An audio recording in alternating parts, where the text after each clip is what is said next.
The sinking of the RMS Titanic was one of the most profoundly impactful events of the 20th century, inspiring countless works of art depicting the tragedy. Determined to be as factually accurate as possible, Roy Ward Baker made a film that is still considered the best portrayal of the doomed voyage to this day. Hello, I'm Peter Garrett, and this is the Criterion Chronicle.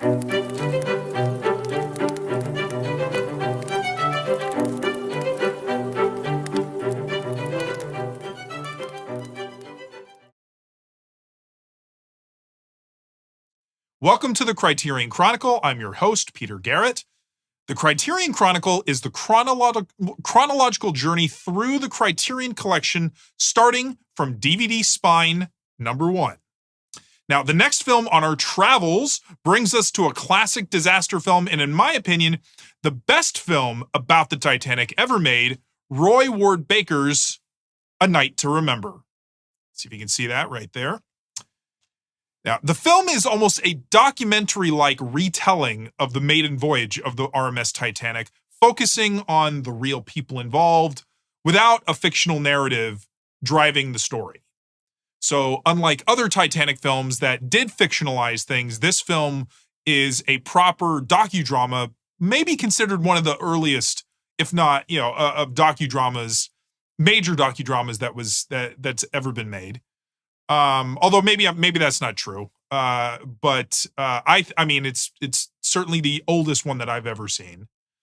And so it's because the sinking of the Titanic is, again, one of the most famous disasters in human history, and certainly of the 20th century, because for over 100 years, the Titanic has enraptured millions of people, drawn in by the scale and the nature of the tragedy.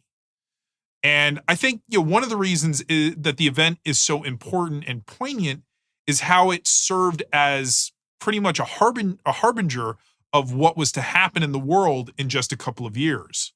Because the sinking happened 2 years before the start of World War I, but it served as kind of the first major shock to the system, to the established order of society at that time, which would be fully dismantled eventually by World War I.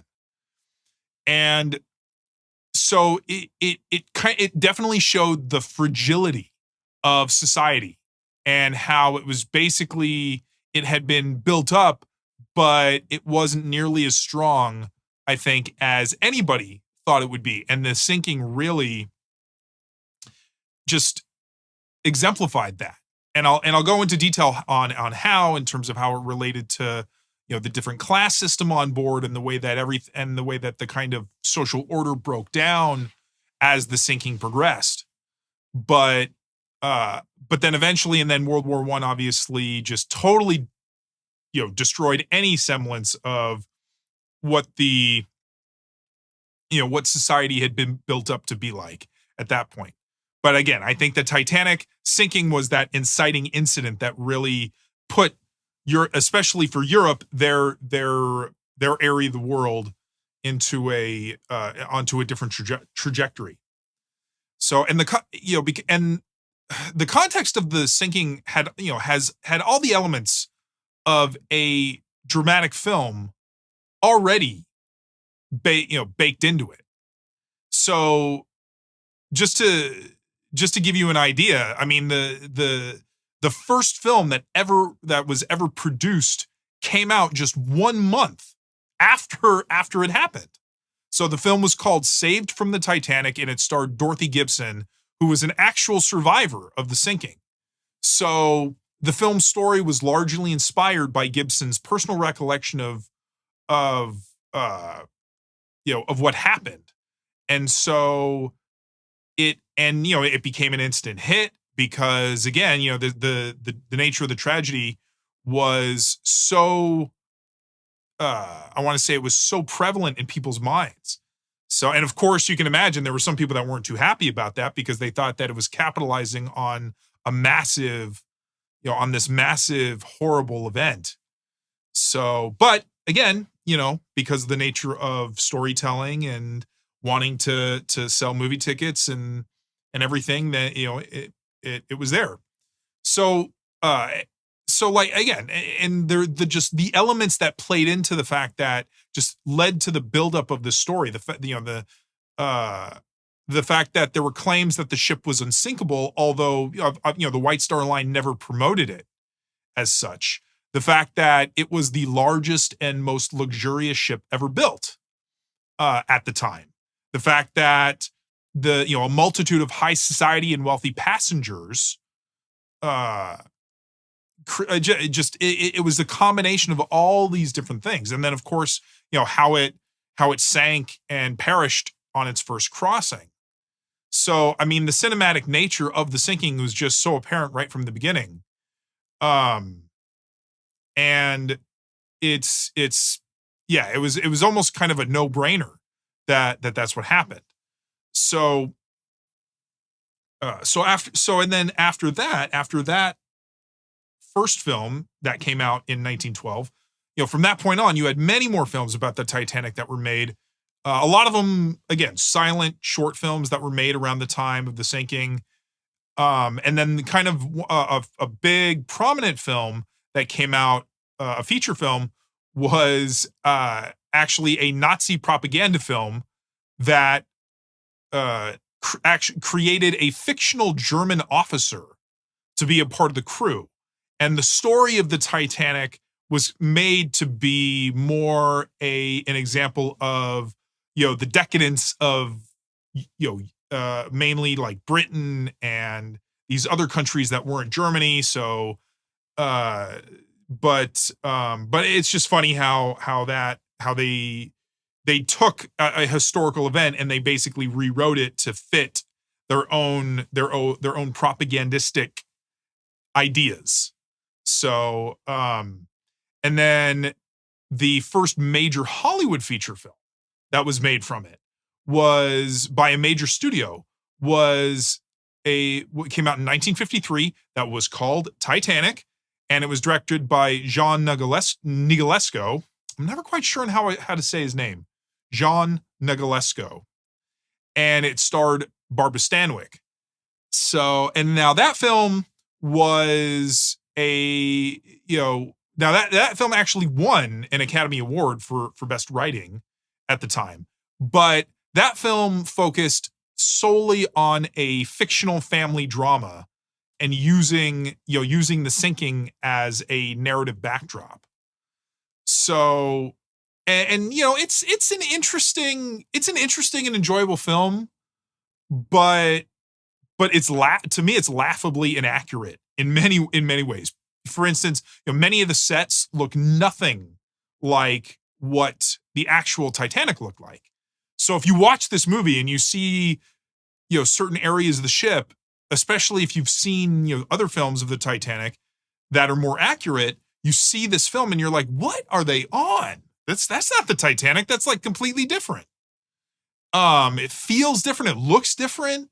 So, and it's complete like over the top kind of melodrama. So, I mean, again, it's still a good film, and it's still, as I said, I think it's still worth watching if you're a Titanic enthusiast or you love classic movies. But if you want any sort of accuracy, it's probably not going to be the film for you. And so 2 years after that film came out in 1955, Walter Lord's book, A Night to Remember, was published, and it became a huge bestseller. So, and the success of the book proved how hungry people were to learn about, I think, the truth of the sinking. Because again, everything before that had been, like Dorothy Gibson's film, that it was all single testimony, single story based ideas. And and this book was supposed to be a much more accurate telling of what happened. And I think that's what made the book so popular, was how accurate it was to what happened. So, and it's funny because it surprises me that two films about the Titanic came out so close together, yet they were so completely different from each other. So, and the film's story version of Lord's book, the film version of Lord's book would follow 3 years later in 1958, A Night to Remember, and that remained the definitive cinematic version until James Cameron's Titanic came out in 1997. And while Cameron's version went while Cameron's version went on to become a worldwide phenomenon, I mean, it owes much of its DNA to A Night to Remember. So, and I'll talk about why, because there's a lot of similarities. And if you watch the films back to back, you'll notice them. So, and there have been multiple TV films made as well, although, I've never seen any of them. And then along with the films directly about the ship and the sinking, there have been countless stories that incorporated the Titanic into the narrative, from episodes of television to films like Terry Gilliam's Time Bandits, or an adventure film called Raise the Titanic, based on a novel by Clive Cussler, to a quick cameo in Ghostbusters 2. So it's a story that people just never seem to stop being riveted by, and and that's not, and again, because the nature of the disaster is so unique, and it's so just it's seared into our consciousness, with the loss of life and just all the stories involved. So I mean, again, there were just, you could tell you can make 100 films about the Titanic, and they could all focus on a different passenger, and they could all be different in terms of how you make them. So, but one of the main reasons that I love the film so much is because it belongs to one of my personal favorite movie genres.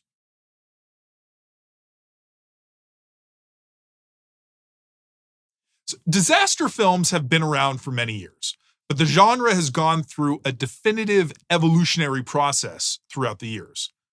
So, the genre didn't really start fully developed, like a Western or a horror film, where, because, and actually those were more literary genres that got, that got transcribed and turned into film. But disaster films kind of had, they had to evolve into what we know today. So, because there were early films from like the 1920s and 30s and 40s, films like The Last Days of Pompeii and San Francisco, that incorporated disasters into their stories, but they weren't the main focus of the film the way that the genre later became known for.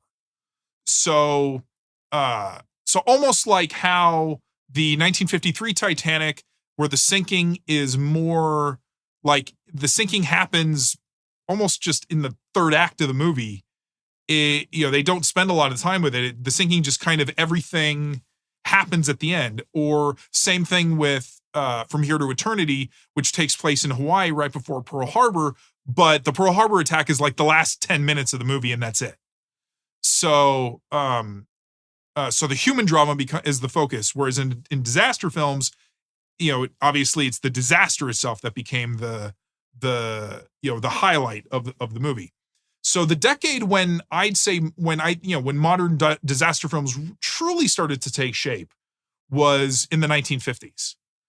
So, along with the aforementioned Titanic in 1953, I'd say other classic films from that era that would fit the disaster mold would be a lot of sci-fi movies. So you had The Day the Earth Stood Still, The War of the Worlds, When Worlds Collide, and then you had, some non-science fiction films. So you had the film The High and the Mighty with John Wayne, and then of course A Night to Remember.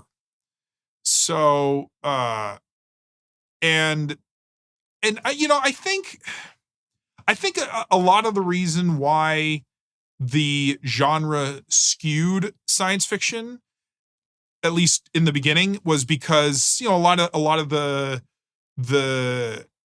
nature, I think, of the stories of these big destruction. It's easy to have aliens come to Earth and basically say, if we're going to destroy you, or and everything. Although War of the Worlds was based on a novel by H.G. Wells, but you know, but again, but the thing about those earlier films, especially with, say, The Day the Earth Stood Still, was science fiction was used as allegories usually for other real themes and ideas that wanted to be conveyed, but the filmmakers wanted to do it in a more stealth-like way, hidden meaning kind of way. So those disaster films, but I think, A Night to Remember, again, it's a pure disaster film, just like The High and the Mighty, where the disaster is the cornerstone and it's driving the plot, pretty strongly. So now, and then I'd say the true golden age of disaster films, when they reached their peak, was in the 1970s, because this is when the formula was perfected and they became huge box office successes, and phenomenons. They would get nominated for multiple Academy Awards, I'd say the most notable films from that time would be the original Airport, along with its sequels, The Poseidon Adventure, The Towering Inferno, and Earthquake. So, and there were other smaller ones that came out through that time, but those are kind of the big ones of that era.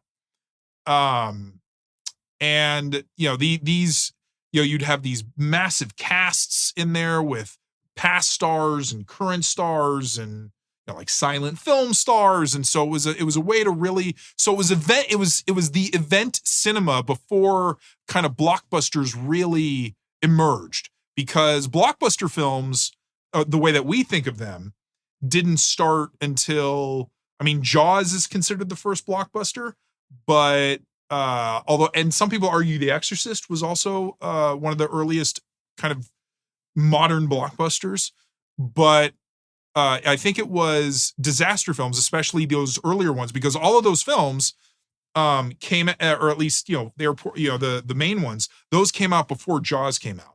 So, and I think that because because like all popular trends, eventually disaster films kind of ran its course, and by the end of the decade, the genre was pretty tapped out. And again, I think that has a lot to do with the fact that you had Jaws that came out in 1975, and then in 1977 you had Close Encounters of the Third Kind, and then you had Star Wars. And that completely redefined what blockbuster cinema was. So the event movie shifted from these big spectacle disaster movies, because again, the spectacle films of the 60s were these epics, or the 50s and 60s were these big epics, like Ben-Hur or Lawrence of Arabia. So, and then disaster films kind of took over for them when, I think when the epic genre kind of hit a low point after the mid 60s. So again, so that's the thing about cinema, is that it just goes through all these different phases with what's popular. So the disaster genre went pretty quiet again by the end of the 70s. Didn't really do much in the 80s, and it wouldn't be until the mid 90s that the genre would see pretty much a massive resurgence in popularity. And I'd say that was fueled in large part to the massive success of Roland Emmerich's Independence Day, because that was I think that was the highest grossing film in 1996. And then just from there, it kicked off, just these big spectacle disaster movies. Between 1996 and 1998, there would be at least 2 disaster films released in a year, which included the movies Daylight, Volcano, Dante's Peak, Deep Impact, Armageddon, and of course, Cameron's Titanic. And in the 90s, I think why it really exploded then is because you finally had, this is when you had CGI that started to really emerge and supplant and start to, or I should say, augment practical effects. So doing a lot of the big stuff that these movies did, now they could actually do it to a scale that looked more realistic and bigger than had ever been done before. So I think it was definitely a combination and collision of different factors that led to disaster films really making a comeback at that time. But again, like in the 70s, the genre, lost steam. And I think it really, really started to wane in popularity as superhero movies started to explode in popularity. Because by the early 2000s, that's when you started to have, the Marvel films and stuff like that really start to come out and take over as like the main popular blockbuster films of and they have stayed there for the last almost 2.5 decades. So but the genre hasn't completely disappeared though. So as the 21st century has seen sporadic entries over the years, such as The Core, The Day After Tomorrow, and 2012, which are also Roland Emmerich movies, San Andreas with Dwayne Johnson, and even a Norwegian film called The Wave. So so it still survives, and it just doesn't it doesn't have the same kind of critical mass in the pop culture consciousness, and it really hasn't made a full on second resurgence or recurring resurgence since I want to say the 90s. So now disaster films are typically a subgenre of, I'd say, of usually a broader genre. So like action or science fiction, but I think that they occupy their own specific category due to the fact that every film in the genre adheres to a pretty set standard of narrative and thematic tropes. So those would be the first and obvious requirement is that a major catastrophe has to be the main event of the story. So, that is obviously, a ship that's going down, a big natural disaster, an alien invasion, like that. That's the focus. Is a big event that is it is the main narrative force. And and disaster films offer a bigger canvas of storytelling than many other types of films, except for maybe epics. So because and as the genre matured, the spectacles of the stories just became larger and larger. So they started in more, say, individualized settings, like a plane or a ship, but they eventually grew to the size of cities and states, countries, and eventually the whole planet. So and I'd say what makes A Night to Remember stand out particularly is it's one of the very few films that's based on a real disaster instead of a fictional one. So because most other ones are usually theoretical ideas or conceptions of a disaster that can happen. So obviously because one of the things is in the science community, a lot of people usually take issue with how many inaccuracies a lot of disaster movies tend to have, because they tend to change things around to make these disasters happen, even if in a realistic sense they don't. But obviously they're not meant to be realistic. But again, that's what makes A Night to Remember so different, is because it is a completely real story. So, and I think that actually gives the film more dramatic power and resonance, because the real stories of the people during the sinking, proves how heroic and as well as how desperate they are. So and A Night to Remember is also unique to other Titanic films in that it's the only one that actually shows both the RMS Carpathia as well as the SS Californian as the sinking was happening, and their different responses to it. So so the Carpathia was the ship that actually came to the aid and eventually picked up the survivors of the Titanic lifeboats, and and the Californian was a ship that was rumored to have been only 10 miles away from the ship as it was sinking, but didn't respond. So, and interestingly enough, no other film showed their perspective. So there's a small moment at the end of James Cameron's movie where you see the Carpathia at the very end with the survivors, but you don't see them like getting the call and actually responding. So that's something that I really appreciate about this film. So the second core component of disaster films is having a large ensemble cast featuring many characters that we follow. So, typically almost every disaster film starts off with the same kind of quick establishing of the principal characters of the story.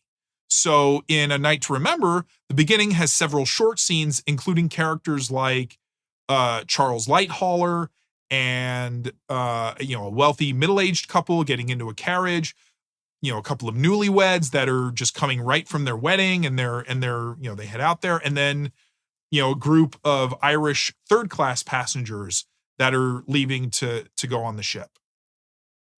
So, and the and then of course the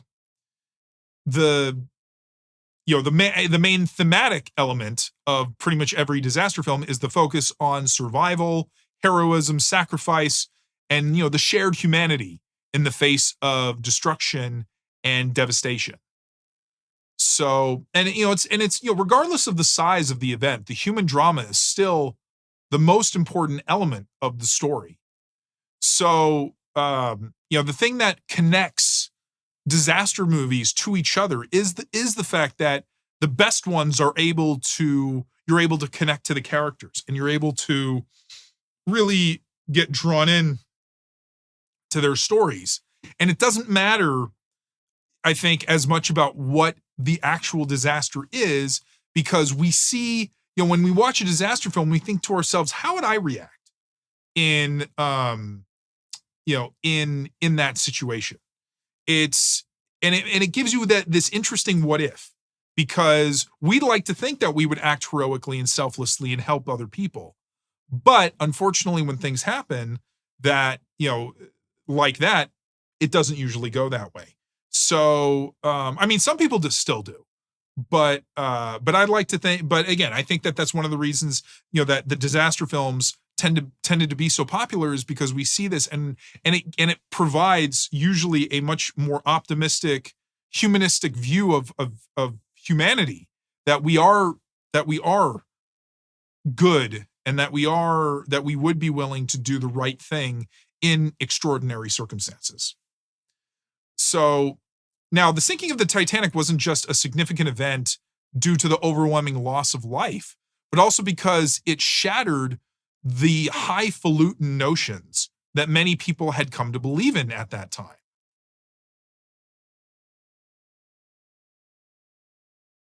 Now, I would say the main theme of A Night to Remember is the way the sinking just shattered many of the core dreams of the time.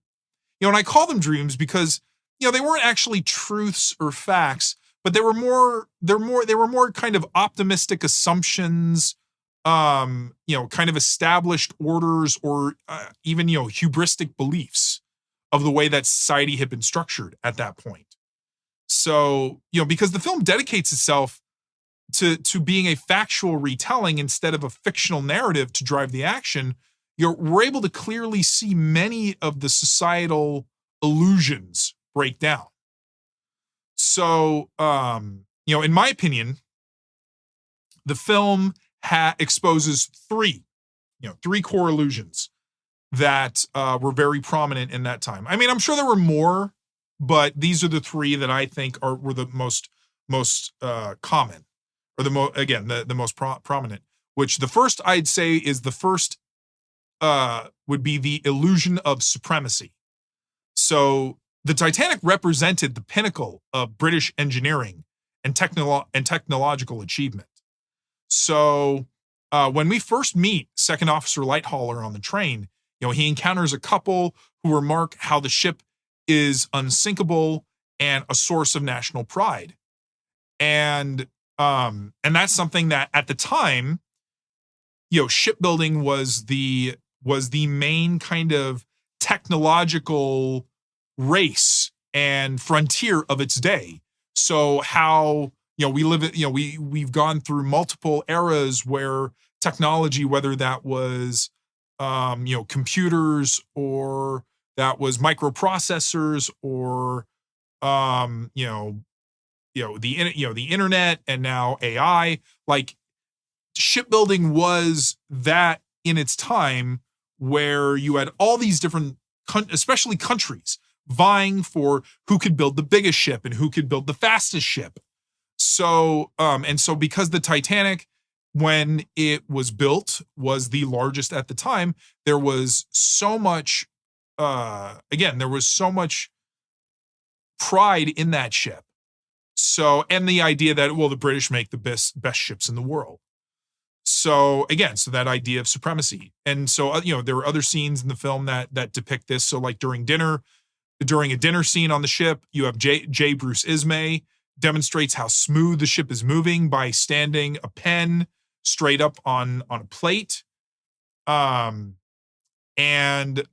because of the belief in the abilities of the ship, decisions were made that led to its fatal fate. So, one of the main things was Captain Smith's decision to run the Titanic at a high speed, even after getting ice warnings. So, and that's something that there's historical debate on if Ismay, kind of nudged him and steered him to going faster than he wanted to go, or if it was Smith's own decision to want to do it. But the fact remains is the ship was moving at a pretty high speed for that time. And I think it was maybe like 16, 17 knots. And they had gotten ice warnings. And they still decided to move quickly. And again, I think that it showed there was this idea of invincibility. Nothing can stop the ship. So we're gonna go full steam ahead, as it were. So, and then the film further juxtaposes this decision by showing the captain of the SS Californian, Stanley Lord, making the choice to stop for the night and wait to cross the ice field until it's during the daytime when they can see it. Because at this time, ice was very difficult to see at night, and the circumstances at the time when the Titanic hit the iceberg, it was a very calm sea, so you didn't have waves lapping up against it, so they couldn't see it until basically the very last moment. And then the fact that the ice warnings themselves were, not given very much attention by Smith or even by the wireless operator, John Phillips. There's a specific moment when the wireless operator is trying, where there's a wireless operator on the Californian trying to reach the Titanic to tell them that the Californian has stopped due to the ice. And Phillips basically tells the guy to shut up because he's busy sending all these other messages.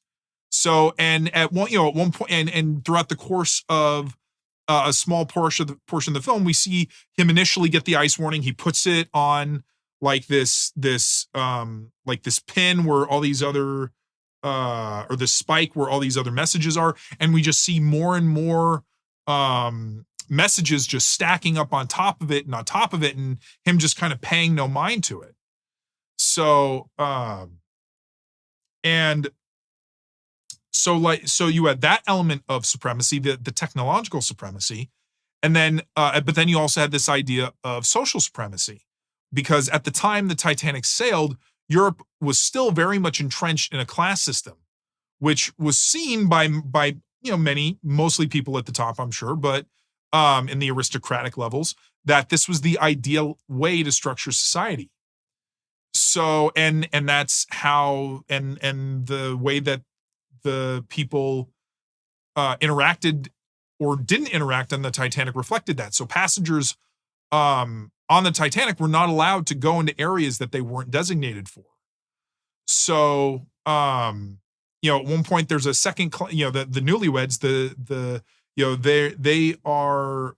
in the second class, and they end up strolling on one of the first class promenades, and it's basically like, yeah, we shouldn't be up here, or we can't be up here.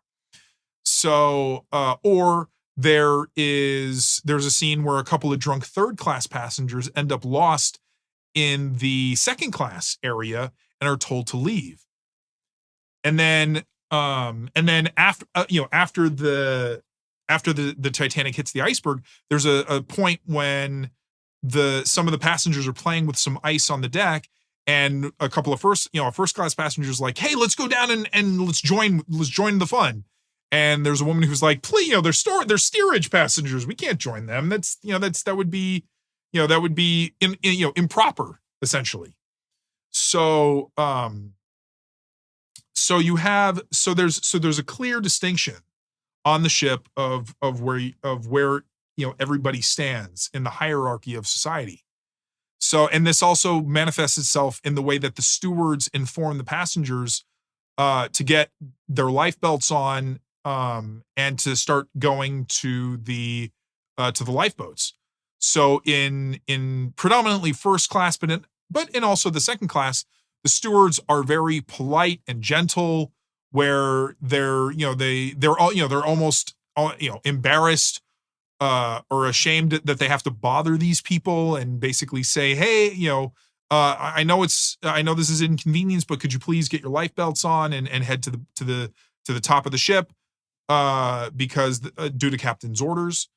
But then you cut to in the third class where the stewards are basically just banging on the door saying, get your life belts on and go, just get your life belts on, and giving them no other information. They're very loud and they're pushy to the point where, you have because a lot of the steerage passengers couldn't speak English, so they didn't know what they were saying. So, you have the stewards just saying, get your life belts, and then just basically shoving them back into their cabins to get them. So this idea that, so the first, you have is the illusion of supremacy. And so then the second, I would say, the second would be the illusion of severity. So, in the text of the Titanic, once the Titanic hit the iceberg, most on board refused to believe the ship was that badly damaged, treating it, mainly as a minor inconvenience. So, there's a point where a man, a gambler who's playing cards, he annoyingly comments how his drink was spilt due to the collision. The fact that the stewards are telling the passengers that the situation isn't that serious initially and that they can go back to bed. And then again, the people that are playing with the ice on deck, they're thinking, oh, this is fun, and hey, let's there's a first class passenger that runs in with a chunk of the ice saying, oh, it fell over, it fell all on the deck. So this idea that they hit it and they didn't even realize it, because again, going back to the idea of the ship being unsinkable, they thought, well, nothing can sink this. So how serious could it be? We hit it, but it just felt like a tiny rumbling, and it wasn't, or at least some people didn't feel it that strongly. Other people, I'm sure, did. But and again, and for instance, another aspect are, you have the wireless operators of Phillips and Bride, who are, they're more concerned with the prospect of the ship possibly having to turn around and to return to Europe. Because they're like, oh man, we're gonna have to send all these messages now, and it's gonna be nonstop all the way back. So they don't think that it's that serious. But it's, but once the extent of the damage is ascertained, there's still a refusal to believe it. So, Thomas Andrews, who was the designer of the ship and builder of the ship at Harland and Wolff, he, you see him going around and doing his inspections, going down to the engine room and to the boiler rooms, just to make to see what happens, and then he comes back and he ends up and he has to brief Captain Smith, and Captain Smith doesn't initially believe that the ship is going to sink, but Andrews basically tells him it's a mathematical certainty because the way the ship is designed and the extent of the damage. is so large or over so big an area, and so much of the ship is already starting to flood. So, and it's funny because, well, it's not funny, but it's interesting because Smith's whole demeanor changes. So, when Smith realizes initially that the ship is going to sink, we see the horror on his face that he has when he realizes that there's only lifeboat capacity for roughly about half the people on board. And throughout the rest of the film, Smith kind of almost has this catatonic glaze to him, where he's trying to do as best he can to save everybody, but it's like he never completely believes that the ship could have been damaged so badly, and that it's going to sink, and that his because this was his last voyage as a captain. He was going to retire after this, but the idea that on his final voyage, and that's another element that brings to the whole cinematic, tragic nature of the story. So, so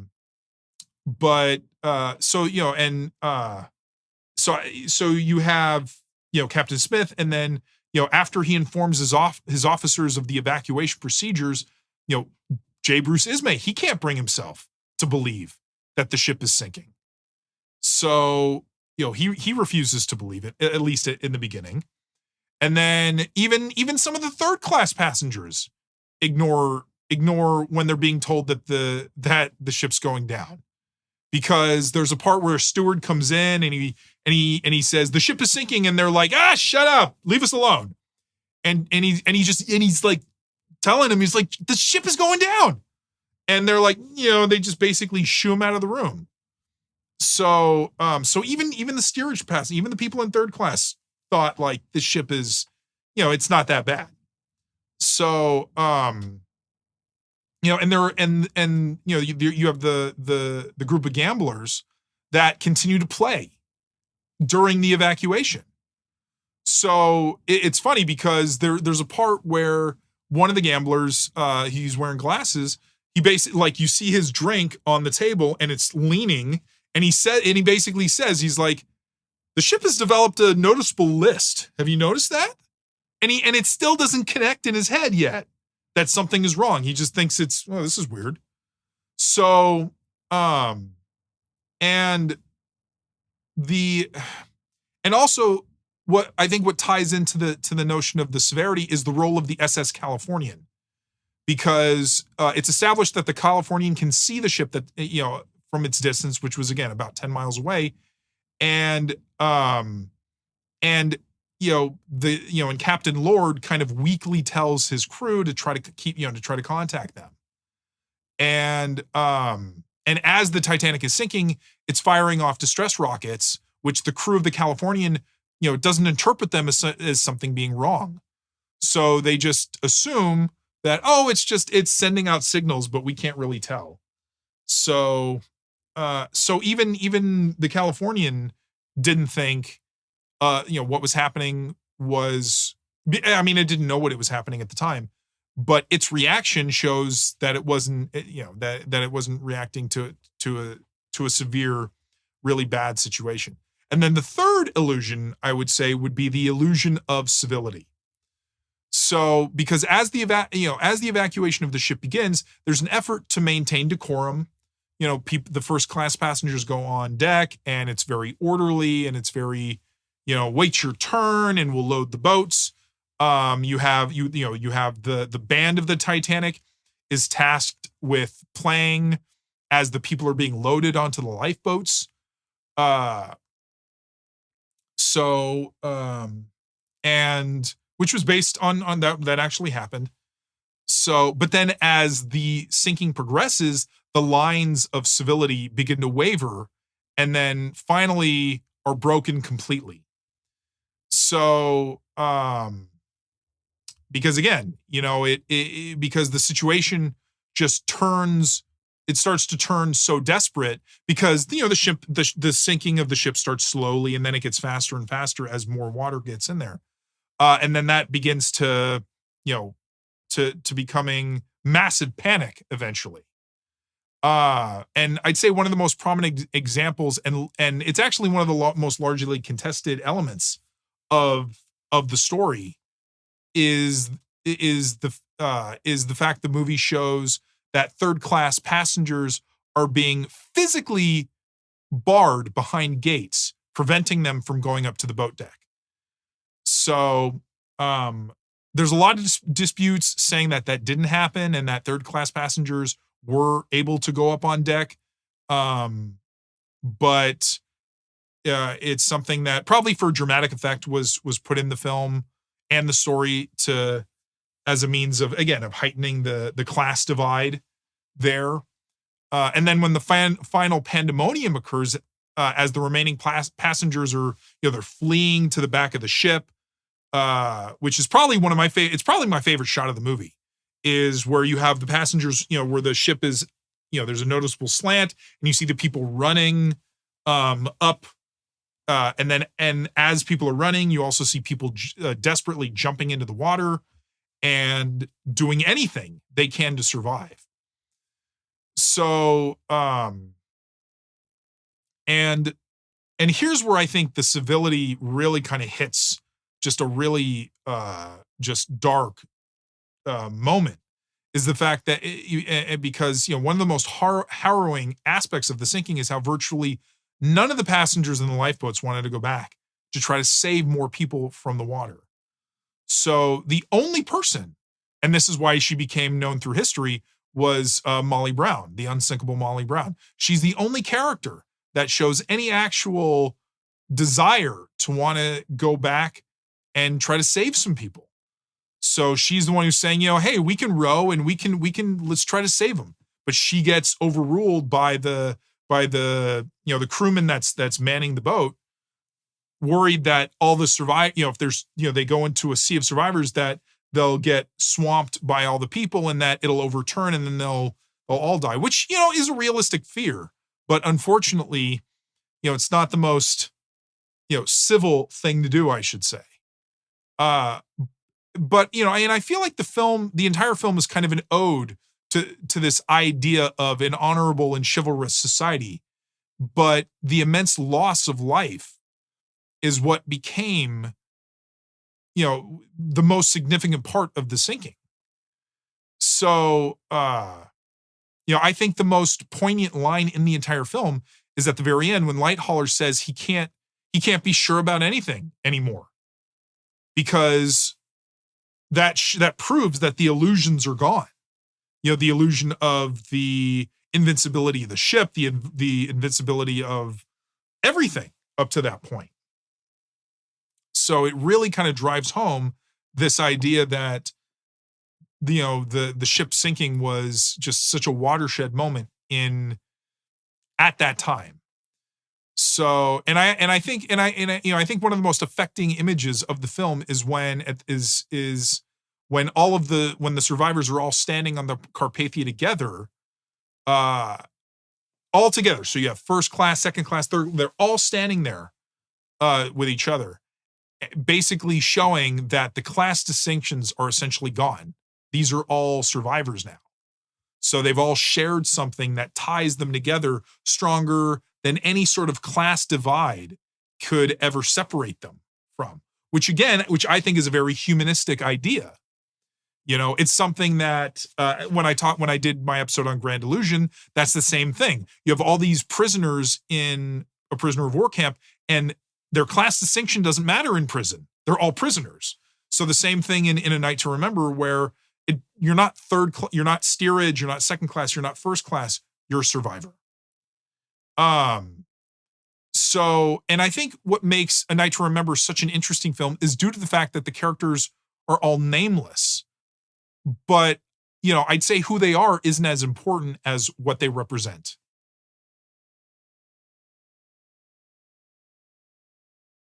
So I found it an interesting choice that only a few of the characters in the film are actually named. So, and I believe it was done that way to make the film less about the individuals on the ship and more about just the ensemble and the tragedy as a whole.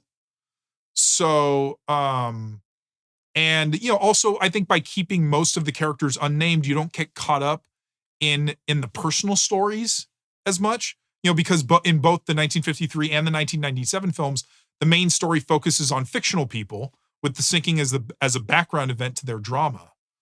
So, but I will say that I did learn as I was reading that a lot of at least with the passengers, and so I'll talk about this a little later, but that the passengers were actually more amalgams than actual real people. So, but I would say the closest person that we have to a main character would be Charles Lighthaller, who was played by the British actor Kenneth More. And I think that Lighthaller was made the main character due to the fact that he was the senior most surviving officer from the disaster. So, we see his perspective the most throughout the film, as well as, he's the only character that really gets any kind of development. And we see him beyond just being on the ship, because in the beginning we see Lighthaller with his wife, and they share a very loving scene with each other before he leaves on the voyage. So that establishes, kind of the personal stakes for Lighthaller and what he has. And then while he's on the ship, Lighthaller is shown, we see him going on his rounds where he's inspecting the lifeboats, as well as there's a scene where he comes in and he's engaging with a group of passengers who are making bets on when the ship will arrive in New York, and they're trying to get him to give some sort of indication of when he thinks that the ship's going to get there. So he really actually gets, these kind of real moments as a character. And he's also the closest that we get to having, say, a hero in the story. So, we mainly see his contribution to loading the lifeboats and attempting to calm the people. Yeah, like there's just he and Lighthaller was the one who was kind of the main proponent of the women and children first element of the sinking. So, but I would say that his portrayal in this film is much kinder than the one in James Cameron's film, where he was a lot more abrasive and he was uncompromising, and almost, he was very kind of unyielding in a very hostile way. So whereas Kenneth More's portrayal is he's a lot more reasonable and understanding and patient. So I'm curious, because I don't know what the real person was like. So I don't know which portrayal is more accurate, but I guess in the context of the story, you can't have the hero come off like a jerk. So, but I would say, and then I'd say his biggest hero moment is when he's guiding a group of survivors on an overturned lifeboat, and he's keeping them alive and leading them to rescue. So, so he's like, again, because he stays on the ship until the very last moment, because he's there trying to get the last two collapsibles down, and he refuses to abandon his duty of trying to get as many people saved as possible. So, and again, and which, it's a truly heroic thing that he does. But Lighthaller is the only character that he doesn't feel like he's just strictly there as an historical function of the story, because the other major historical figures in the film, so Captain Smith, Thomas Andrews, and J. Bruce Ismay, they're portrayed primarily within the confines of their roles related to the sinking.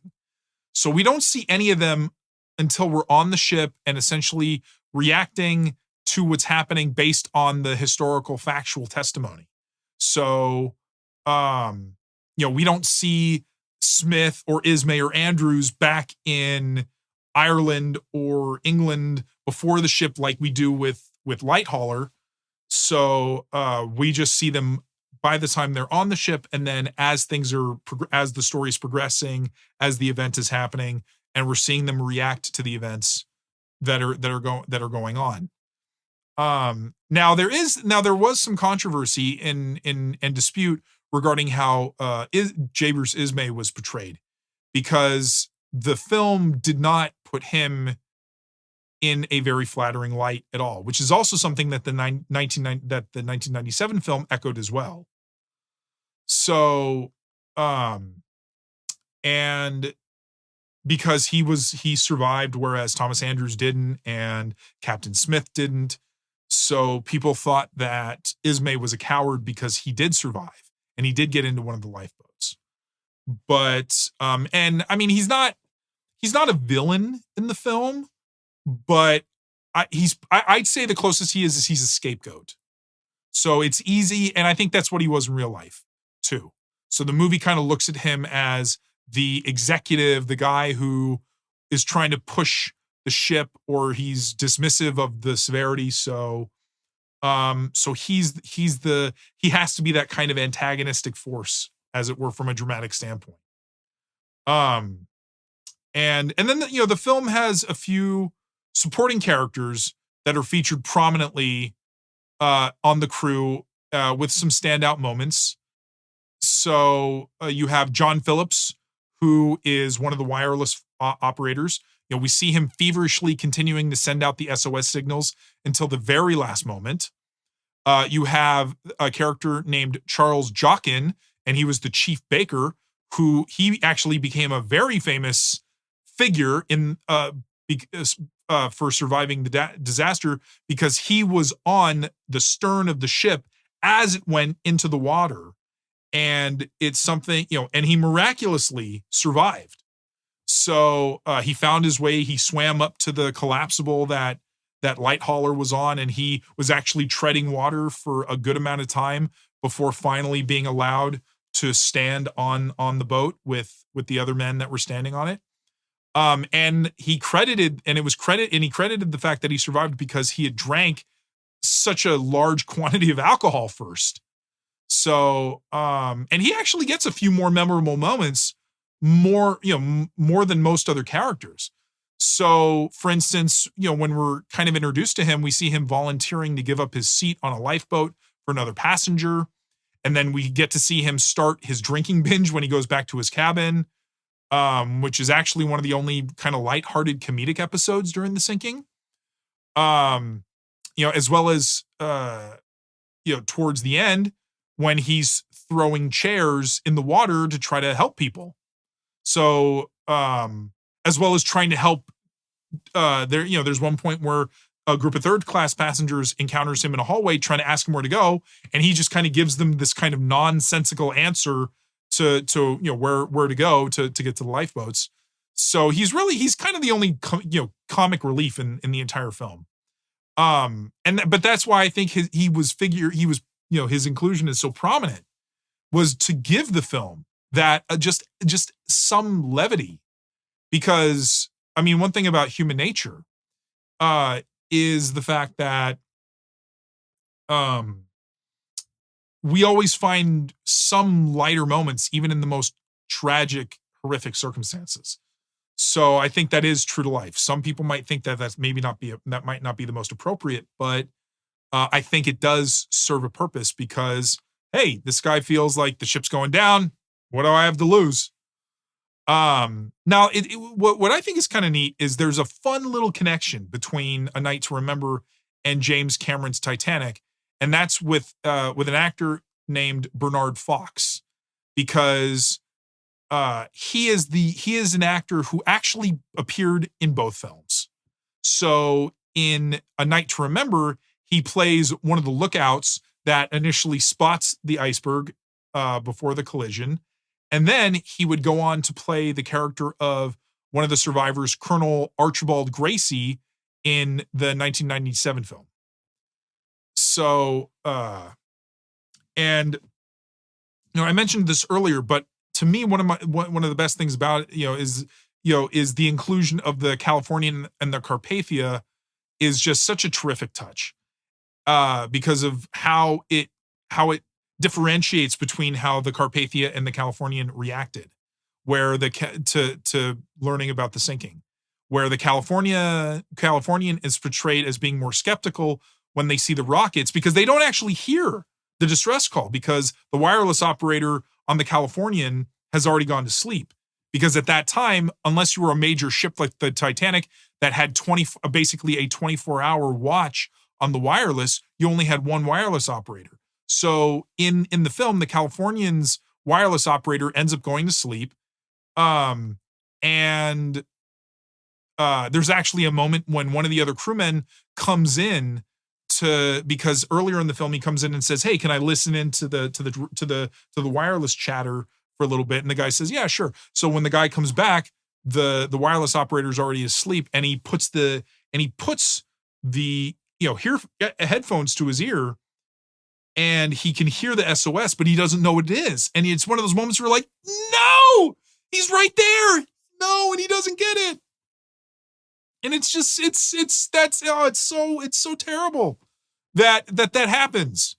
And so the only way that the Californian has any sort of clue that something's happening is from these rockets. And when the watch tends to contact the captain, Captain Lord just seems to be annoyed whenever he's asked about them, and he shows no real concern about what's going on.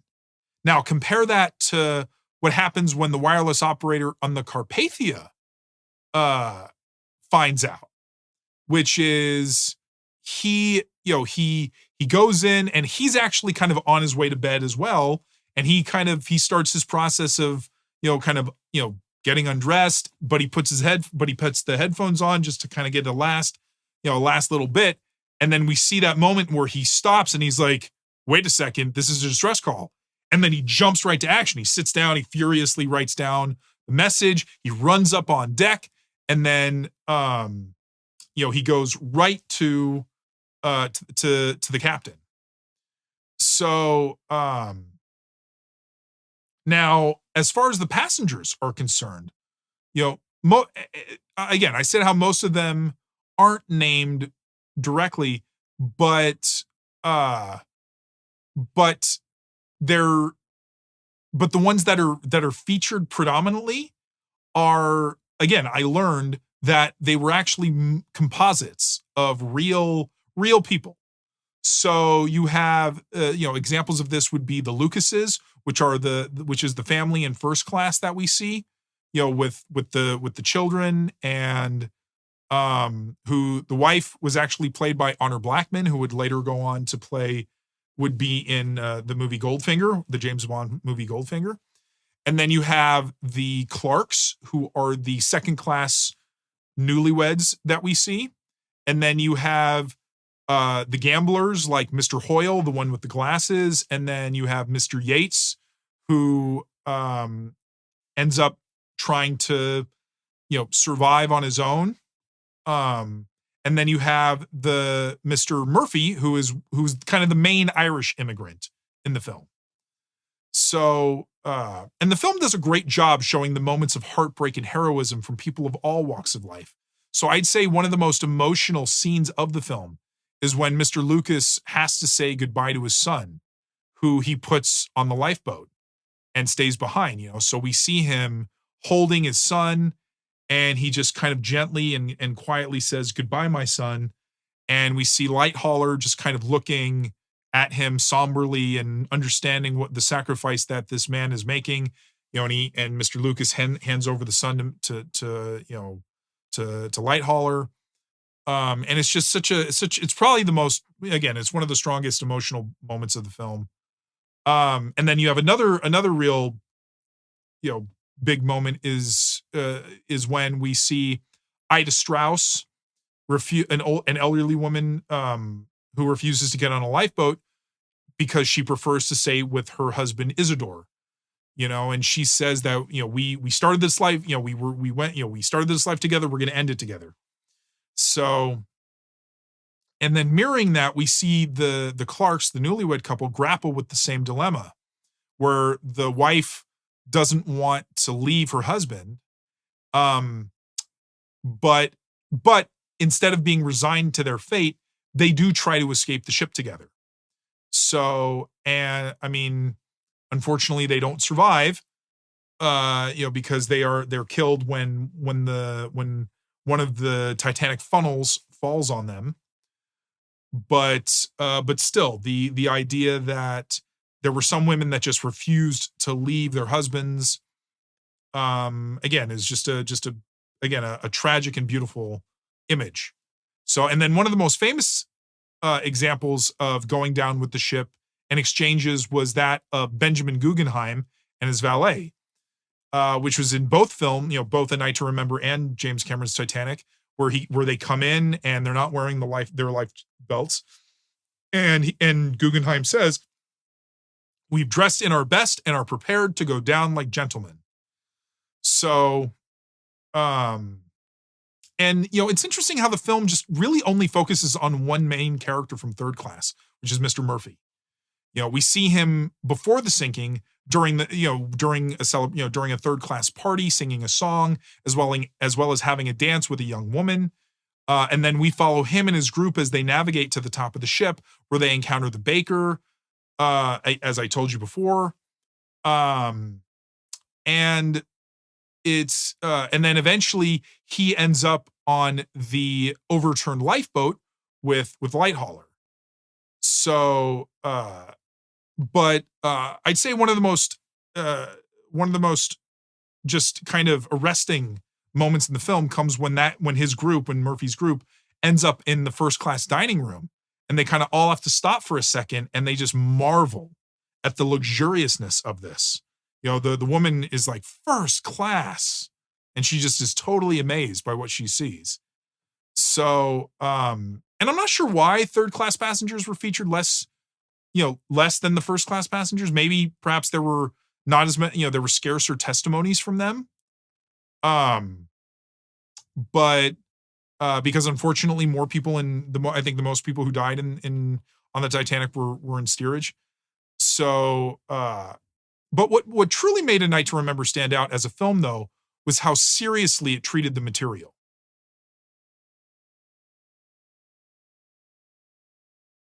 When Walter Lord originally conceived the idea for the book version of A Night to Remember, his goal was to write the most accurate retelling of the disaster ever written. And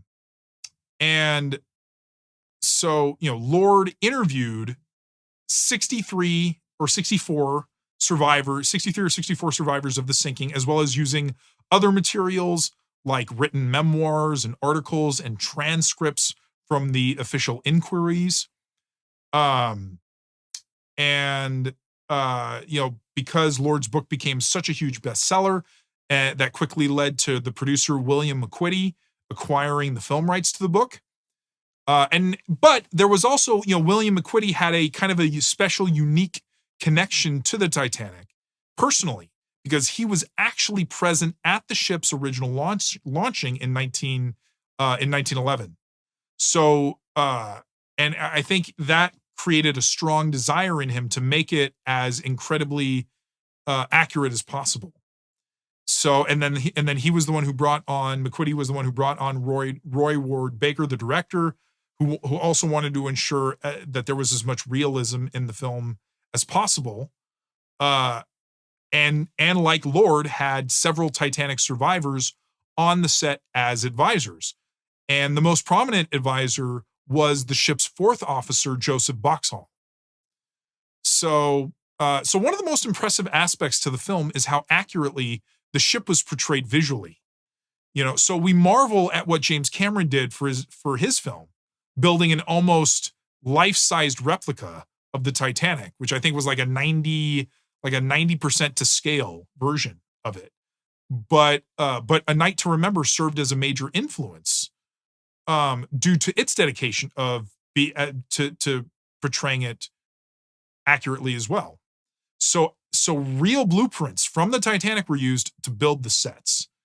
And unfortunately, since there was not very much, I think there was no video footage that existed of the Titanic being launched and being put out to sea. They used archive footage of other ships that were used as stand-ins. So at the very beginning, when we see the ship being christened, the actual footage of the ship backing away, going into the water, was of the Queen Elizabeth being launched, and I think it was 1938. So, and then later when the ship is departing, when it's finally departing to head towards New York, the footage was of two Cunard Line ships, which the Aquitania and the Lusitania were used because they were close in size to the Titanic, and they had the iconic 4 funnels. So, and what I thought when I learned this, I thought that this was fascinating. Was some of the model shots of the Titanic sailing were actually taken from the German film that I mentioned earlier. So I think those were the daytime shots of it sailing were taken from the German film, but the film did build its own miniature as well that was used for the night shots. And then many of the areas of the ship were also recreated from archival photographs. So, like, I think I don't know how long the section was, but a large enough section, not as big as what Cameron did, but a large section of the ship was completely rebuilt, similar to what Cameron did. But like, for instance, in the beginning, when Lighthauler is on the train, he's reading an advertisement for soap that's on the Titanic. And that was an actual ad that was used from that time to add to promote the Titanic. And then you had the painting in the first class lounge, which is seen most prominently when Thomas Andrews is standing next to it during the sinking, where one of the stewards comes up, and again, this is one of the most kind of immortal testimonies is, "Aren't you going to make a try for it, sir?" So, but the painting, that's a small detail that was put in there. But however, the painting itself was, even though that was an accurate, and that was an accurate recreation, it was actually from the painting itself was a copy of what was in the sister ship, the Olympic, because there were no surviving pictures of the one that was on the Titanic, but it was done by the same artist. So unfortunately, because of that, they couldn't replicate the actual painting that was on the Titanic.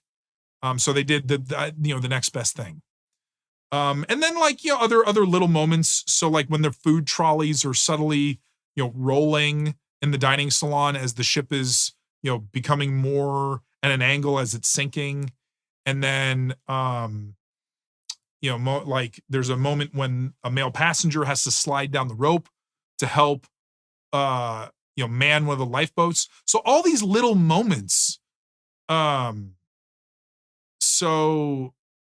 these little moments just added up to the fact that these were taken from real things and real testimonies from what happened on the Titanic. So, but then, I mean, and the sets are just gorgeous in the film. So the sets that were done that were extraordinarily accurate. You had the first class dining saloon, you had the main staircase and the foyer leading to the dining room, the first class smoking lounge, the boat deck where the lifeboats are kept, the aft well deck scene, so everything from the big details to the small details really just shine in the film. So it was just, and that just is a testament to how serious the people were that were making it. And then I will say this though, probably the one detail that is the most inaccurate was the portrayal of the ship sinking intact and not breaking apart. But that's forgivable because in all the testimonies at the time, most of the most prominent ones didn't say that the ship broke in half. Now, granted, some did say that they thought the ship broke in half, but that wasn't the prevailing narrative. And it wasn't until the wreck was discovered in 1985 that fact became known. So you can forgive it because it was made, many decades before the wreck was actually found, so that they could correct that. Now, one of the most impressive elements of the film, though, are the flooding scenes. So because some of the sets were actually built at an angle to simulate the Titanic's position while it was sinking. And then you had a combination of full-size sets and miniatures that were used to show the specific areas of the ship as it was filling up with water. So examples include, you have full-size sets of the and miniatures of the boiler room when the men are trying to escape and the water's rushing in, as well as later when we see the water getting higher and higher in the boiler room. It's a miniature set at that point. And then you have multiple shots of different characters encountering the rising water level. So one of them being when the baker tries to go back to his cabin, but the water has risen too much. And then you have other moments where one of the boiler, one of the engineers, he tries to go down and he runs into, a bunch of water on a stairwell, and then he quickly goes back up. And then later, we see as the water keeps filling up the ship, we see it bursting through the bulkheads, which are, mostly miniature shots. So yeah, just a lot of great techniques. But due to the budget of A Night to Remember, though, Baker had to use, these creative ways to portray the ship sinking. Which again, most notably being having the sets built to an angle and then simply, tilting the camera using Dutch angles. So to make it look like it was more, it was more at the degrees were more extreme. So, but then some of the sets were actually built on hydraulic jacks that were able to tilt them slightly. So not quite nearly as much as the way Cameron had, because Cameron was able to build a set that could go completely vertical. But at the time, in the 50s, they still were able to do. And what's cool is that the jacks actually made the creaking noises that were eerily similar to what was heard on the Titanic as it was sinking. And then there were also specifically built sets that could be lowered into the water into water tanks to simulate the rising water levels. So, which includes like when the collapsibles are trying to be, freed, as well as, we see the water kind of rushing in at moments. But and because of the high sense of realism, A Night to Remember, I think, continues to be an important film about the Titanic, even if it's not the most well known. Because many Titanic aficionados and historians still see this film as the definitive version of the story. And I would say to this day, the film remains the gold standard for docudramas.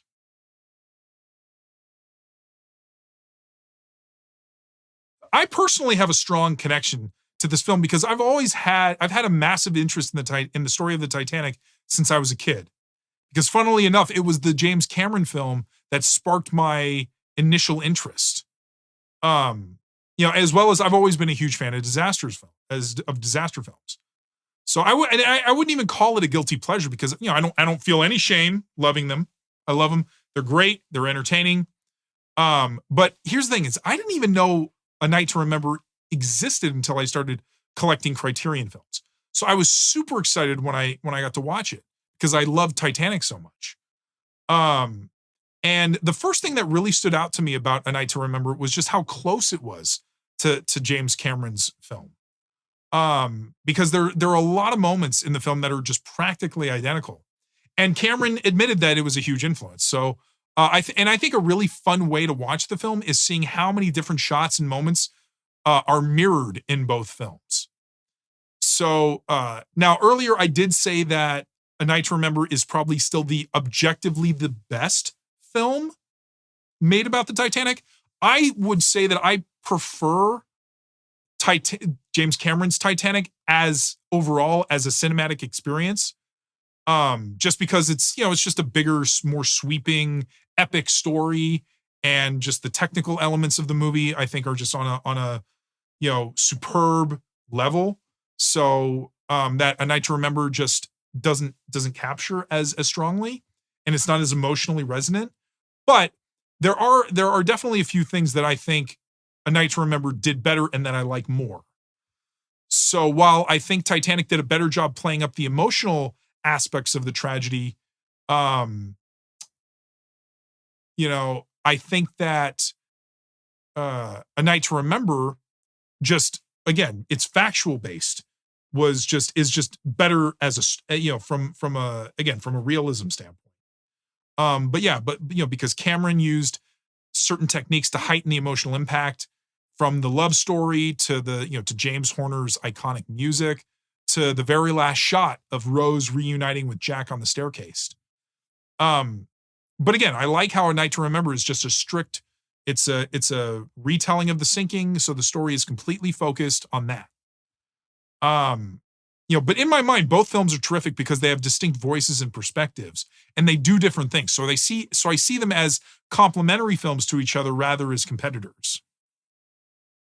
So, and I think the drama and the tragedy of the real story is incredibly compelling and doesn't need really that much added narrative to make it more interesting. So, and I like the fact that we don't really know who most of the passengers are because their individual stories outside of the ship don't really matter. The way that we see them, the point of the film is to show how all these people from different parts of society are thrust together and have to survive this major catastrophe. So, the moments when characters have to make sacrifices or act heroically still make an impact, even though we don't even know who they are. And to me, that's a testament to the strength of the film. And to me, why that makes the film so successful. So, and I feel like the stories of how the people reacted in this real scenario served as a template for disaster movies to come, because showing all the people from different backgrounds coming together and finding common ground with each other, and eventually showing that we're all just humans. Doesn't matter if we're first class, second class, or third class. And one thing that disaster films became incredibly adept at was showing people at their very best and at their absolute worst, which is something A Night to Remember demonstrates very well. So, and one of the major reasons that I love A Night to Remember as well is that it did show the Californian and the Carpathia and how they responded to the emergency. Because by having them there, especially the Californian, it adds more layers to the story that makes it even more tragic and pose certain questions. Like, if the Californian had responded to the distress call, would it have made a difference and saved more lives? The fact the Californian is featured so prominently makes the case that it was the closest ship to the Titanic, but that circumstances led to them not getting involved until it was, sadly too late. And then, as I've said before, I love practical effects, and I think many of the visual effects of the film still hold up, very, very well, especially for a film that is almost 70 years old. Many older films that rely on models of miniatures, it can look very obvious and dated, but I think A Night to Remember blends those effects very well. And the fact that the film impressively used real archive footage and full-scale sets and models is a testament to the high quality of the filmmaking involved. And I also loved how seeing a film like A Night to Remember formulated many film disaster tropes that became commonplace. So, because I love seeing how the specific genre evolved over the years.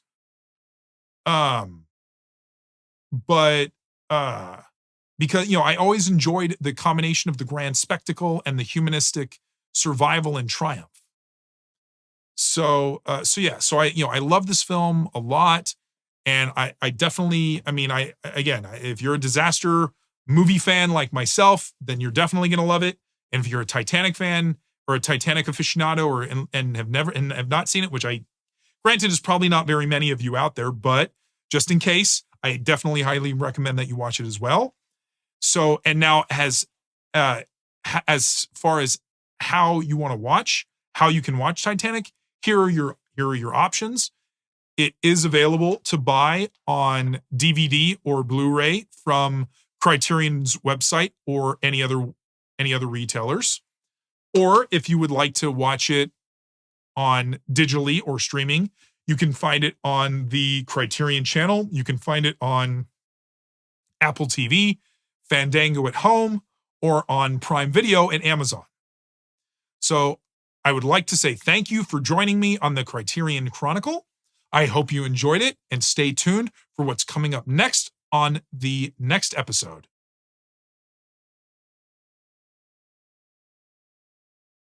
Up next on the Criterion Chronicle, will be Criterion Spine number 8, John Woo's classic Hong Kong neo-noir action masterpiece, The Killer. Right there. So get a good shot right there.